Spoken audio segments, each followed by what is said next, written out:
ಈ ಕತೆ ಕೇಳಿದ್ರೆ ಖಂಡಿತ ಆಶ್ಚರ್ಯ ಆಗುತ್ತೆ. ನಗರದ ಜನರೆಲ್ಲ ಈಕೆನ ಒಬ್ಬ ದೊಡ್ಡ ಉದ್ಯಮಿ, ಕಲ್ಲಿನಂತಹ ಹೃದಯದವಳು ಅಂತ ಪೂಜೆ ಮಾಡ್ತಾರೆ. ಆದ್ರೆ ಈ ಬಂಗಲೆಯ 4 ಗೋಡೆಗಳ ಮಧ್ಯೆ ನಡೆಯೋ ಅಸಲಿ ಆಟ ಯಾರಿಗೂ ಗೊತ್ತಿಲ್ಲ. ರಾತ್ರಿ 2 ಗಂಟೆಗೆ ಇಡೀ ಮನೆ ನಿದ್ರಿಸ್ತಿರುವಾಗ ಈ ಅಹಂಕಾರಿ ಅತ್ತಿಗೆ ಆ ಬಡ ಡ್ರೈವರ್ ಕೋಣೆಗೆ ಯಾಕೆ ಹೋಗ್ತಾಳೆ? ಅಷ್ಟಕ್ಕೂ ಆಕೆಯ ಬೆಡ್‌ರೂಮ್ ಬಾಗಿಲು ಮಧ್ಯರಾತ್ರಿ ಆ ಯುವಕನಿಗಾಗಿ ಯಾಕೆ ತೆರೆದಿರುತ್ತೆ?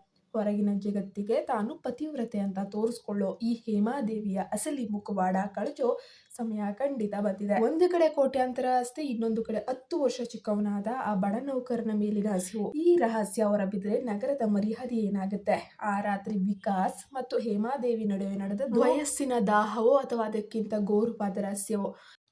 ಇಡೀ ಊರು ಬಂಗಲೆನೇ ನಡುಗುವಂತಹ ಸತ್ಯ ತಿಳಿಯೋಕೆ ನೀವು ಮುಂದಿನ ಭಾಗವನ್ನ ಮಿಸ್ ಮಾಡದೆ ಕೇಳಿಸ್ಕೊಳ್ಳಿ. ಹರಿಯಾಣದ ಪುಟ್ಟ ಹಳ್ಳಿ ಬಾನಗಡದಲ್ಲಿ ವಿಕಾಸ್ ಅನ್ನುವಂತಹ ಯುವಕ ವಾಸಿಸ್ತಾ ಇದ್ದಾನೆ. ಅವನು ಅತ್ಯಂತ ಸಾಮಾನ್ಯ ಬದುಕನ್ನ ನಡೆಸಿದಂಥವನು, ಬಹಳ ಸರಳ ಜೀವಿ. ಅವನಿಗೆ ಐಷಾರಾಮಿ ಕನಸುಗಳೇನೂ ಇರಲಿಲ್ಲ. ಕೇವಲ ಎತ್ತ ತಂದೆ ತಾಯಿಯನ್ನ ಚೆನ್ನಾಗಿ ನೋಡ್ಕೊಳ್ಬೇಕು, ಅವ್ರಿಗೆ ಹೊಟ್ಟೆ ತುಂಬ ಊಟ ಹಾಕ್ಬೇಕು ಅನ್ನೋ ಆಸೆ ಮಾತ್ರ ಇತ್ತು. ಆದರೆ ಬದುಕಿನ ಅನಿವಾರ್ಯತೆಯಿಂದಾಗಿ ತನ್ನ ಪುಟ್ಟ ಹಳ್ಳಿಯನ್ನ ಬಿಟ್ಟು ಹರಿಯಾಣದ ರಾಜಧಾನಿ ಚಂಡೀಗಢ ನಗರಕ್ಕೆ ಬರಬೇಕಾಗತ್ತೆ. ಸಾಕಷ್ಟು ದಿನ ಕೆಲಸಕ್ಕಾಗಿ ಅಲೆದಾಡಿ ನಂತರ ನಗರದ ಒಂದು ಬೃಹತ್ ಬಂಗಲೆಯಲ್ಲಿ ಅವನಿಗೆ ಚಾಲಕನ ಕೆಲಸ ಸಿಕ್ಕೇ ಬಿಡ್ತು. ಆ ಬಂಗಲೆಯ ಒಡತಿ ಹೇಮಾದೇವಿ. ಅವಳ ಹೆಸರು ಕೇಳಿದ್ರೆ ಸಾಕು ನಗರದ ದೊಡ್ಡ ದೊಡ್ಡ ಉದ್ಯಮಿಗಳಿಗೂ ಕೂಡ ಬೆವರು ಹರಿಯುತ್ತೆ. ಅಂತಹ ಭಯ. ಅವಳಿಗೆ ಈಗ ಸದ್ಯಕ್ಕೆ 35 ವರ್ಷ ಅಷ್ಟೇ ವಯಸ್ಸಾಗಿತ್ತು.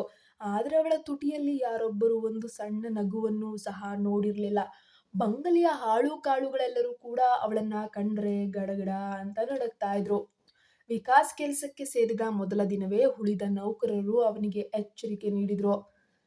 ವಿಕಾಸ್, ಮಾಲಕಿಯ ಜೊತೆ ಹೆಚ್ಚಾಗಿ ಮಾತಾಡಕ್ ಹೋಗ್ಬೇಡ. ಅವರು ಕೇಳಿದಕ್ಕೆಲ್ಲ ಅಷ್ಟೇ ತಲೆ ಅಲ್ಲಾಡ್ಸು. ಇಲ್ದಿದ್ರೆ ಆ ಕ್ಷಣವೇ ನಿನ್ನನ್ನ ಕೆಲಸದಿಂದ ಕಿತ್ತು ಬಿಸಾಕ್ತಾರೆ ಅಂತ ಹೇಳಿದ್ರು. ವಿಕಾಸ್ ಇದನ್ನ ಕಟ್ಟುನಿಟ್ಟಾಗಿ ಪಾಲಿಸೋಕೆ ಶುರು ಮಾಡ್ತಾನೆ. ಯಾಕಂದ್ರೆ ಅವನಿಗೆ ಈ ಕೆಲಸ ಅನ್ನೋದು ಅವಶ್ಯಕತೆ ತುಂಬಾ ಇತ್ತು. ಡ್ರೈವಿಂಗ್ ಸೀಟ್ನಲ್ಲಿ ಕುಳಿತರೆ ಅವನ ಕಣ್ಣುಗಳು ಕೇವಲ ಮುಂದಿನ ರಸ್ತೆಯ ಮೇಲೆ ಮಾತ್ರ ಇರ್ತಾ ಇತ್ತು. ಕಾರಿನ ಕನ್ನಡಿಯಲ್ಲೂ ಆತ ಹಿಂದಿನ ಸೀಟ್ನಲ್ಲಿ ಕುಳಿತಿರುವಂತಹ ಹೇಮಾದೇವಿಯನ್ನ ನೋಡುವಂತಹ ಸಾಹಸ ಮಾಡಲಿಲ್ಲ. ಪ್ರತಿದಿನ ಬೆಳಗ್ಗೆ 9 ಗಂಟೆಗೆ ಹೇಮಾದೇವಿ ಕಾರನ್ನು ಹತ್ತುತ್ತಾ ಇದ್ಲು. ದಾರಿಯುದ್ದಕ್ಕೂ ಕಾರ್ನಲ್ಲಿ ಮೌನ ಆವರಿಸ್ತಾ ಇತ್ತು. ಫೋನ್ನಲ್ಲಿ ಯಾರ ಬಳಿ ಮಾತನಾಡುವಾಗಲೂ ಅವಳ ಧ್ವನಿಯಲ್ಲಿ ಕೇವಲ ಆದೇಶಗಳಿರ್ತಿದ್ವು. ವಿಕಾಸ್ಗೆ ಈ ಶ್ರೀಮಂತರೆಲ್ಲ ಹಿಂಗೇನೆ ಇರ್ತಾರೆ, ದುಡ್ಡಿನ ಮದದಲ್ಲಿ ಮನುಷ್ಯತ್ವ, ಸ್ನೇಹ, ಗೆಳೆತನವನ್ನೇ ಮರೆತುಬಿಡ್ತಾರೆ ಎಂದು ಅನ್ನಿಸ್ತಾ ಇತ್ತು. ಆದರೆ ಕಲ್ಲಿನಂತಿರುವಂತಹ ಈ ಮಹಿಳೆಯ ಹೃದಯದಲ್ಲಿ ಎಂತಹ ಕಣ್ಣೀರಿನ ಕಡಲು ಅಡಗಿದೆ ಎಂಬುದು ಆ ಬಡ ಯುವಕನಿಗೆ ತಿಳಿದೇ ಇರಲಿಲ್ಲ. ಹೀಗೆ ತಿಂಗಳುಗಳು ಉರುಳ್ತಾ ಹೋದ್ವು. ಒಂದು ದಿನ ಹೇಮಾದೇವಿ ಬಿಸಿನೆಸ್ ಮೀಟಿಂಗ್ ಆಗಿ ನಗರದಿಂದ ಹೊರಗೆ ಹೋಗ್ಬೇಕಾಯ್ತು. ಅದು ಬೆಳಗ್ಗೆಯಿಂದಲೇ ವಾತಾವರಣ ತುಂಬಾ ವಿಚಿತ್ರವಾಗಿತ್ತು. ಆಗಸದಲ್ಲಿ ಕಾರ್ಮೋಡಗಳ ಕವಿದು ಮಳೆ ಬರುವಂತಹ ಮುನ್ಸೂಚನೆಯಾಗಿ ತಂಪಾದ ಗಾಳಿ ಬೀಸ್ತಾನೆ ಇತ್ತು. ಕಾರಿನ ಗಾಜನ್ನ ಸ್ವಲ್ಪ ಕೆಳಗಿಳಿಸ್ತಾ ವಿಕಾಸ್ ತಂಪಾದ ಗಾಳಿ ಬರ್ಲಿ ಅಂತ ಅಂದ್ಕೊಂಡ. ಆದ್ರೆ ಹಿಂದಿನಿಂದ ಕಡು ಧ್ವನಿ ಕೇಳಿಸ್ತು. ಗಾಜು ಮುಚ್ಚು ವಿಕಾಸ್, ನನಗೆ ಈ ಗಾಳಿ ಮಳೆ ಅಂದ್ರೆ ಅಸಹ್ಯ ತರಿಸುತ್ತೆ ಎಂದು ಹೇಮಾದೇವಿ ಹೇಳಿದ್ಲು. ವಿಕಾಸ್ಗೆ ಇದೊಂಥರ ವಿಚಿತ್ರ ಅನ್ನಿಸ್ತು. ಆದ್ರೂ ಮರು ಮಾತನಾಡದೆ ಗಾಜನ್ನ ಮುಚ್ತಾನೆ. ಮೀಟಿಂಗ್ ಮುಗಿದು ಹಿಂತಿರುಗುವಾಗ ಕತ್ಲಾಗಿತ್ತು. ಅದೇ ಸಮಯದಲ್ಲಿ ಭೀಕರ ಬಿರುಗಾಳಿಯೊಂದಿಗೆ ಧಾರಾಕಾರ ಮಳೆ ಅನ್ನೋದು ಶುರುವಾಯಿತು. ಮಿಂಚು ಗುಡುಗುಗಳ ನಡುವೆ ಎದುರಿಗಿರುವಂತಹ ರಸ್ತೆ ವಿಕಾಸ್ಗೆ ಸರಿಯಾಗಿನೇ ಕಾಣ್ತಾ ಇಲ್ಲ. ಅವನು ಜಾಗರೂಕತೆಯಿಂದ ಕಾರ್ ಚಲಾಯಿಸ್ತಿದ್ದ. ಇದ್ದಕ್ಕಿದ್ದಂತೆ ಕಾರಿನ ಇಂಜಿನಿಂದ ವಿಚಿತ್ರವಾದ ಶಬ್ದ ಬಂದು ಕಾರು ನಿಧಾನವಾಗಿ ನಿಂತು ಹೋಗುತ್ತೆ. ವಿಕಾಸು ಕಾರ್ನಿಂದ ಕೆಳಗಿಳಿದು ಮಳೆಯಲ್ಲೇ ನೆನೆತಾನೆ. ಬ್ಯಾನೆಟ್ ತೆಗೆದು ನೋಡ್ತಾನೆ. ಇಂಜಿನ್ ಒಳಗಿಂದ ಹೊಗೆ ಬರ್ತಾ ಇದೆ. ಎದುರುತ್ತಲೇ ಅವನು ಹೇಮಾದೇವಿಯ ಬಳಿ ಬಂದು, ಮೇಡಮ್, ಕಾರ್ ಕೆಟ್ಟು ಹೋಗಿದೆ ಅಂತ ಅನ್ನಿಸ್ತಾ ಇದೆ. ಇಂಜಿನಲ್ಲಿ ಜೋರಾಗಿ ಹೊಗೆ ಬರ್ತಾ ಇದೆ ಅಂತ ಹೇಳ್ದ. ಹೇಮಾದೇವಿ ಸಿಟ್ಟಿನಿಂದ ಗರ್ಜಿಸಿದ್ಲು. ಹಾಗಾದ್ರೆ ಏನ್ ನೋಡ್ತಾ ನಿಂತಿದ್ಯಾ? ಬೇಗ ಹೋಗಿ ಸರಿಪಡಿಸು, ನಾನು ಮನೆಗೆ ಹೋಗ್ಬೇಕು. ನಂತರ ಫೋನ್ ತೆಗೆದು ಯಾರಿಗಾದ್ರೂ ಕರೆ ಮಾಡಲು ಪ್ರಯತ್ನಿಸಿದ್ಲು. ಆದರೆ ಆ ಒಂದು ಸ್ಥಳದಲ್ಲಿ ನೆಟ್ವರ್ಕೇ ಇರಲಿಲ್ಲ. ಎಲ್ಲ ನಿನ್ನ ಬೇಜವಾಬ್ದಾರಿಯಿಂದಲೇ ಆಗಿರೋದು. ಹೊರಡುವ ಮುನ್ನ ಕಾರನ್ನ ಚೆಕ್ ಮಾಡೋಕ್ಕಾಗೋದಿಲ್ವಾ ಎಂದು ಕಿರುಚಾಡಿದ್ಲು. ವಿಕಾಸ್ ಮೌನವಾಗೇ ಮಳೆಯಲ್ಲೇ ನಿಂತಿದ್ದ. ಬಹಳ ಹೊತ್ತಿನ ನಂತರ ಆ ದಾರಿಯಲ್ಲಿ ಬಂದ ಲಾರಿಯೊಂದನ್ನ ನಿಲ್ಲಿಸಿ ಅವರಿಂದ ಹತ್ತಿರದಲ್ಲೇ ಒಂದು ಗ್ಯಾರೇಜ್ ಇರುವ ಮಾಹಿತಿಯನ್ನ ಪಡ್ಕೊಂಡ. ಮಳೆಯಲ್ಲೇ ಓಡ್ ಹೋಗಿ ಮೆಕ್ಯಾನಿಕ್ ಅನ್ನ ಕರೆತಂದು ಒಂದೆರಡು ಗಂಟೆಗಳ ನಂತರ ಕಾರನ್ನ ಕೂಡ ರೆಡಿ ಮಾಡಿಸ್ದ. ಅವರು ಮನೆ ತಲುಪುವಷ್ಟರಲ್ಲಿ ಮಧ್ಯರಾತ್ರಿ 12 ಗಂಟೆ ಆಗೋಗಿತ್ತು. ಚಳಿಯಲ್ಲಿ ವಿಕಾಸ್ ಗಡಗಡ ಗಡಗಡ ಅಂತ ನಡುಗ್ತಾ ಇದ್ದಾನೆ. ಅವನ ಬಟ್ಟೆಗಳು ಸಂಪೂರ್ಣವಾಗಿ ನೆನೆದು ಹೋಗಿದ್ವು. ಹೇಮಾದೇವಿ ಮಾತ್ರ ಅವನ ಕಡೆನೇ ನೋಡದೆ ಕಾರ್ನಿಂದ ಇಳಿದ್ಬಿಟ್ಟು ನೇರವಾಗಿ ಮನೆಯೊಳಗೆ ನಡೆದು ಹೋಗ್ತಾಳೆ. ವಿಕಾಸ್ ಕಾರ್ ನಿಲ್ಲಿಸಿ ತನ್ನ ಸರ್ವೆಂಟ್ ಕ್ವಾರ್ಟರ್ಸ್ ಕಡೆ ಹೋಗ್ತಿದ್ದಾಗ ಅಳಿಯ ನೌಕರನೊಬ್ಬ ಅವನ ಬಳಿ ಬಂದು, ವಿಕಾಸ್, ನಿನ್ನ ಕೋಣೆಯ ಚಾವಣಿ ಸೋರ್ತಿದೆಯಂತೆ, ಇಂದು ನೀನು ಬಂಗಲೆ ಹಿಂಭಾಗದಲ್ಲಿರುವ ಗೆಸ್ಟ್ ಹೌಸ್ನಲ್ಲಿ ಮಲಗು ಎಂದು ಮೇಡಮ್ ಹೇಳಿದ್ದಾರೆ ಅಂತ ಹೇಳ್ಬಿಟ್ಟ. ವಿಕಾಸ್ಗೆ ಬಹಳ ಆಶ್ಚರ್ಯವಾಯಿತು.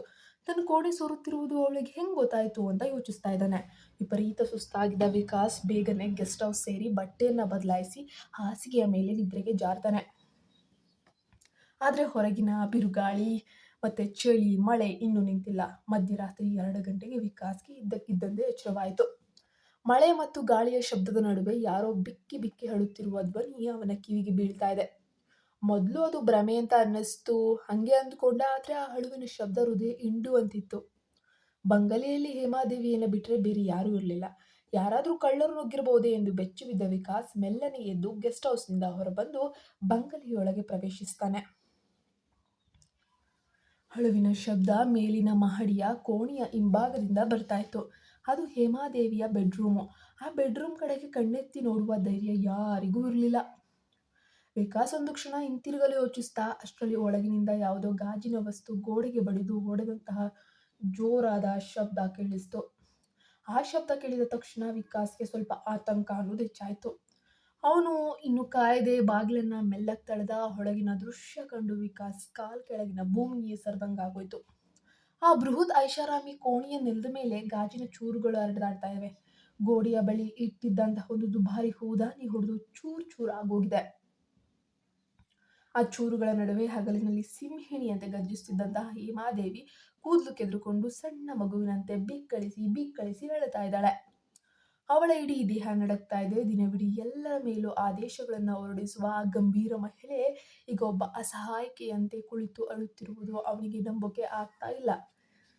ಅಷ್ಟರಲ್ಲಿ ಹೇಮಾದೇವಿ ನಿಧಾನವಾಗಿ ಮುಖವೆತ್ತಿ ನೋಡಿದ್ಲು. ಅವಳ ಕಣ್ಣುಗಳು ಕೆಂಪಾಗಿ ಊದಿಕೊಂಡಿದ್ವು. ವಿಕಾಸ್ ಬಾಗಿಲಲ್ಲಿ ನಿಂತಿರುವುದನ್ನ ಕಂಡ ತಕ್ಷಣ ಅವಳ ಮುಖದಲ್ಲಿ ಮತ್ತೆ ಅದೇ ಕೋಪ ಅನ್ನೋದು ಜಾಗೃತವಾಯಿತು. ಯಾವ ಧೈರ್ಯದಿಂದ ನನ್ನ ಕೋಣೆಯೊಳಗೆ ಕಾಲಿಟ್ಟೆ, ಹೊರನಡಿ ಇಲ್ಲಿಂದ ಅಂತ ಗರ್ಜಿಸಿದ್ಲು.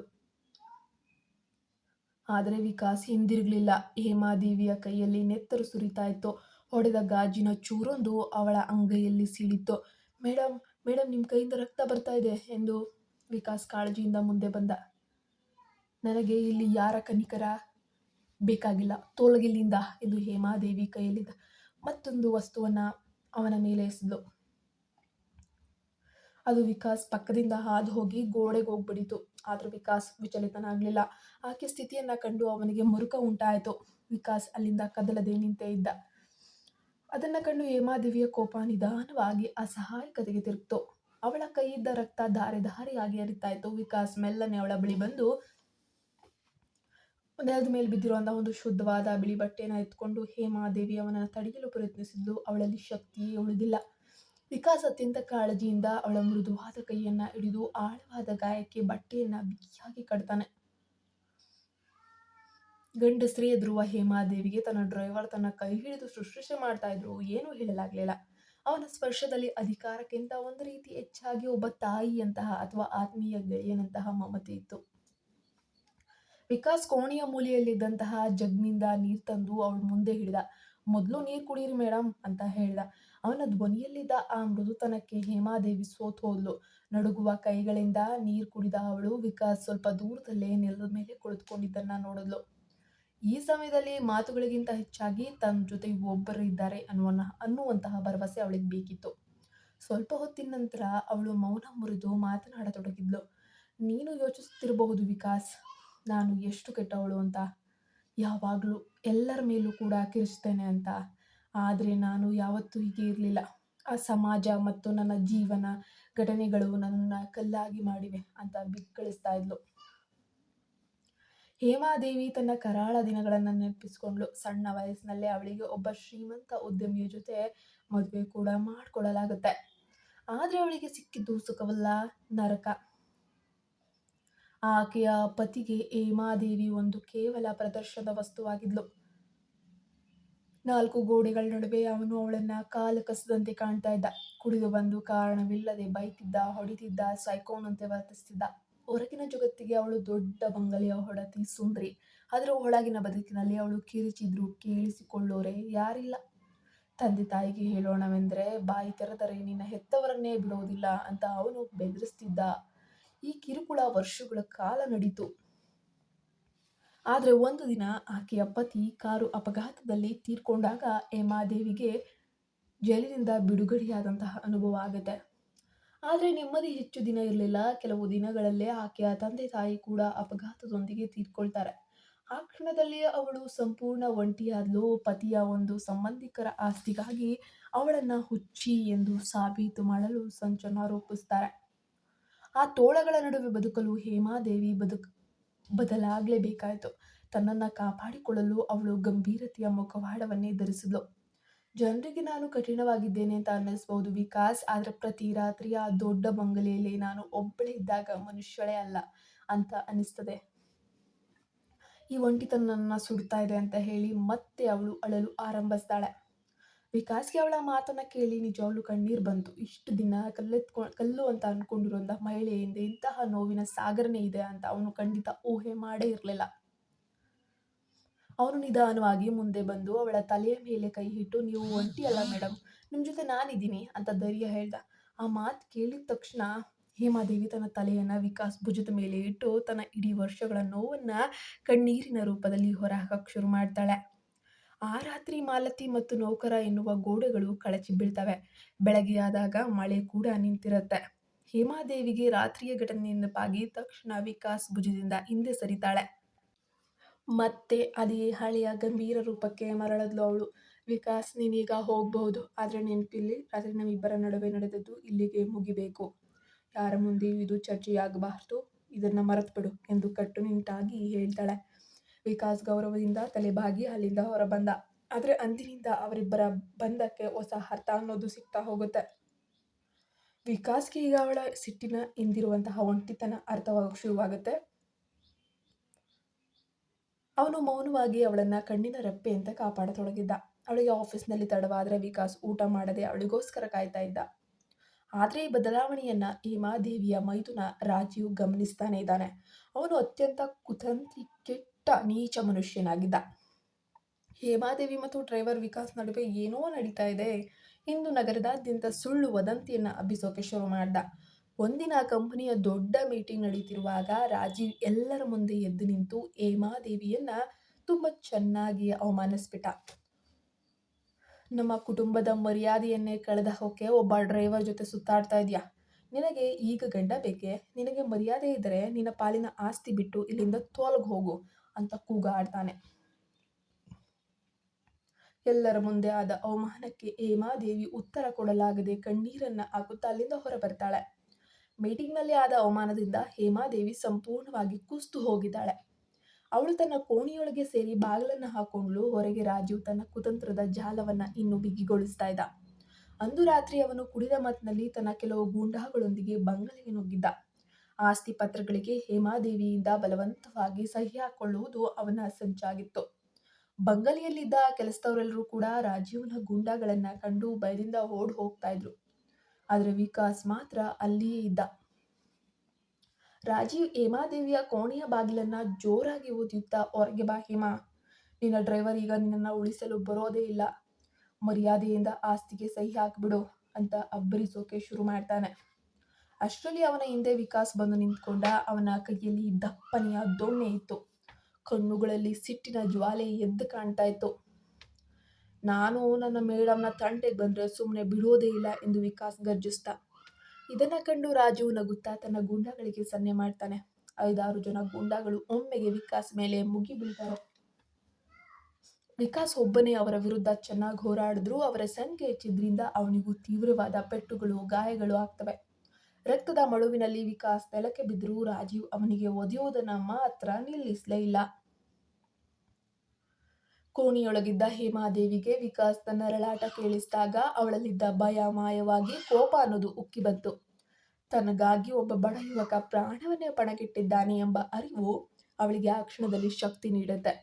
ಅವಳು ಕೂಡಲೇ ತನ್ನ ಕಪಾಟ್ನಲ್ಲಿದ್ದ ಹಳೆಯ ಪಿಸ್ತೂಲನ್ನ ತೆಗೆದುಕೊಂಡು ಬಾಗಿಲು ತೆರೆದು ಹೊರಬರ್ತಾಳೆ. ಗಾಳಿಯಲ್ಲಿ ಒಂದು ಗುಂಡು ಹಾರಿಸಲು ಆ ಶಬ್ದಕ್ಕೆ ಇಡೀ ಬಂಗಲೆ ನಡುಗಿತ್ತು. ರಾಜೀವನ ಎದೆಗೆ ಗುರಿಯಿಟ್ಟು ವಿಕಾಸ್ನ ಬಿಡದಿದ್ರೆ ಮುಂದಿನ ಗುಂಡು ನಿನ್ನ ಎದೆಯನ್ನ ಸೀಳುತ್ತದೆ ಅಂತ ಗುಡುಗಿದ್ಲು. ಹೇಮಾದೇವಿಯ ರುದ್ರ ರೂಪ ಕಂಡು ರಾಜೀವ್ ಮತ್ತು ಅವನ ಗೂಂಡಾಗಳು ಅಲ್ಲಿಂದ ಜೀವ ಉಳಿಸ್ಕೊಂಡ್ರೆ ಸಾಕಪ್ಪ ಅಂತ ಹೇಳಿ ಅಲ್ಲಿಂದ ಓಡಿ ಹೋಗ್ತಾರೆ. ಹೇಮಾದೇವಿ ತಕ್ಷಣ ತನ್ನ ಪಿಸ್ತೂಲನ್ನ ಎಸ್ತು ಓಡ್ ಹೋಗಿ ವಿಕಾಸ್ನ ತಲೆಯನ್ನ ತನ್ನ ಮಡಿಲಲ್ಲಿ ಇಟ್ಕೊಂಡ್ಲು. ವಿಕಾಸ್ ಕಣ್ಣು ತೆರೆ, ಏನ್ ಆಗೋದಿಲ್ಲ ನಿಮ್ಗೆ ಅಂತ ಕಣ್ಣೀರನ್ನ ಹಾಕುತ್ತಾ ಅವನ ಗಲ್ಲವನ್ನ ತಟ್ಟದ್ಲು. ವಿಕಾಸ್ ಕಷ್ಟಪಟ್ಟು ಕಣ್ತೆರೆದು, ಯಾಕೆ ಹೇಳ್ತಿದ್ದೀರಾ ಮೇಡಮ್, ನಿಮ್ಮನ್ನ ರಕ್ಷಿಸೋದು ನನ್ನ ಕರ್ತವ್ಯ ಅಂತ ಸಣ್ಣದಾಗಿ ನಗ್ತಾನೆ. ಅವಳ ಮನಸ್ಸು ಕರಗಿ ನೀರಾಗೋಯ್ತು. ತಕ್ಷಣ ಅವನನ್ನ ಆಸ್ಪತ್ರೆಗೆ ಸೇರಿಸ್ತಾಳೆ. ಅವನ ಗುಣಮುಖನಾಗುವವರೆಗೂ ಹಗಲು ರಾತ್ರಿ ಅವನ ಪಕ್ಕದಲ್ಲೇ ಇದ್ದು ಸೇವೆ ಮಾಡೋಕೆ ಶುರು ಮಾಡ್ತಾಳೆ. ಆ ಕ್ಷಣದಲ್ಲಿ ಅವಳಿಗೆ ಅರ್ಥವಾಯಿತು, ತನ್ನ ಬದುಕಿಗೆ ಬೇಕಾಗಿದ್ದು ಒಂದು ಕೋಟ್ಯಾಂತರ ರೂಪಾಯಿ ಆಸ್ತಿ ಅಲ್ಲ, ಬದಲಾಗಿ ವಿಕಾಸ್ನಂತಹ ನಿಷ್ಕಲ್ಮಶ ಪ್ರೀತಿ ಮತ್ತು ಕಾಳಜಿ ಹೊಂದಿರುವಂತಹ ವ್ಯಕ್ತಿ ಅಂತ. ಕೆಲವು ದಿನಗಳ ನಂತರ ವಿಕಾಸ್ ಗುಣಮುಖನಾಗ್ತಾನೆ. ಹೇಮಾದೇವಿ ಒಂದು ದೊಡ್ಡ ನಿರ್ಧಾರವನ್ನ ಕೂಡ ತೆಗೆದುಕೊಳ್ತಾಳೆ. ತನ್ನ ಪತಿಯ ಆಸ್ತಿನೆಲ್ಲ ಬಡವರಿಗಾಗಿ ಒಂದು ಟ್ರಸ್ಟ್ಗೆ ಬರೆದು ಕೊಡ್ತಾಳೆ. ಆ ಬೃಹತ್ ಬಂಗಲೆ ಅವಳಿಗೆ ಒಂದು ಚಿನ್ನದ ಪಂಜರದಂತೆ ಕಾಣಿಸ್ತಾ ಇತ್ತು. ಕೇವಲ 2 ಬ್ಯಾಗ್ಗಳೊಂದಿಗೆ ಅವಳು ವಿಕಾಸ್ ಬಳಿ ಬಂದು, ನಡೆ ವಿಕಾಸ್, ಈ ಪಂಜರದಿಂದ ನಾನು ಬಿಡುಗಡೆ ಹೊಂದಿದ್ದೇನೆ, ನಿನ್ನ ಹಳ್ಳಿಗೆ ನಾನು ಬರ್ತೇನೆ, ನನ್ನ ಕರ್ಕೊಂಡು ಹೋಗ್ತೀಯಾ ಅಂತ ಕೇಳ್ತಾಳೆ.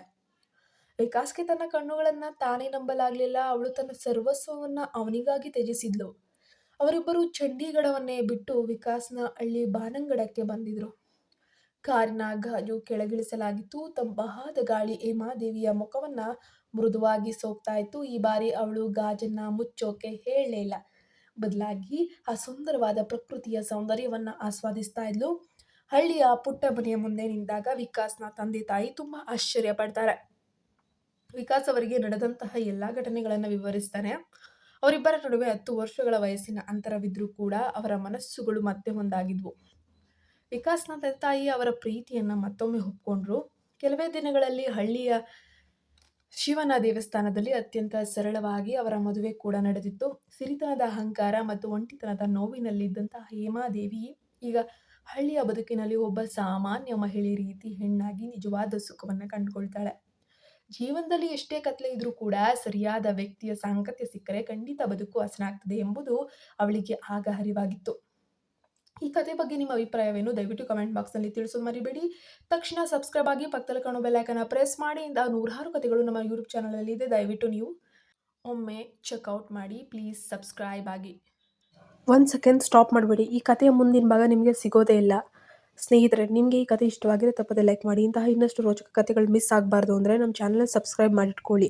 ಆದರೆ ಒಂದು ಮುಖ್ಯ ವಿಷಯ ಏನಂದರೆ, ಭಾಳ ಜನರಿಗೆ ಕತೆ ಪಾರ್ಟ್ 1 ಸಿಕ್ಕಿದ್ರೆ ಪಾರ್ಟ್ 2 ಸಿಗಲ್ಲ, ಪಾರ್ಟ್ 3 ಸಿಗಲ್ಲ, ಅಥವಾ ಮುಂದಿನ ಭಾಗಗಳು ಸಿಗಲ್ಲ. ಹೊಸ್ದಾಗಿ ಬಂದವರಿಗೆ ಹಳೆಯ ಕಂಪ್ಲೀಟ್ ಸ್ಟೋರಿಗಳೇ ಸಿಗೋದಿಲ್ಲ, ಕೆಲವರಿಗೆ ಸರ್ಚ್ ಮಾಡೋಕ್ಕೆ ಬರೋದಿಲ್ಲ ಅನಿಸುತ್ತೆ. ಅದಕ್ಕೆ ಸೊಲ್ಯೂಷನ್ ಇದೆ. ನನ್ನ ವಾಟ್ಸಪ್ ಚಾನಲಲ್ಲಿ ಎಲ್ಲ ಕಥೆಗಳು ಸ್ಟೆಪ್ ಬೈ ಸ್ಟೆಪ್ ಲಿಂಕ್ಸ್ ಜೊತೆಗೆ ಸಿಗ್ತವೆ. ಪಾರ್ಟ್ 1 ಪಾರ್ಟ್ 2 ಅಂತೇಳಿ ಸ್ಟೆಪ್ ಬೈ ನಿಮಗೆ ಪಾರ್ಟ್ 1 ಪಾರ್ಟ್ 2 ಪಾರ್ಟ್ 3 ಅನ್ನೋ ಥರ ಕತೆ ಸಿಗ್ತಾ ಹೋಗುತ್ತೆ.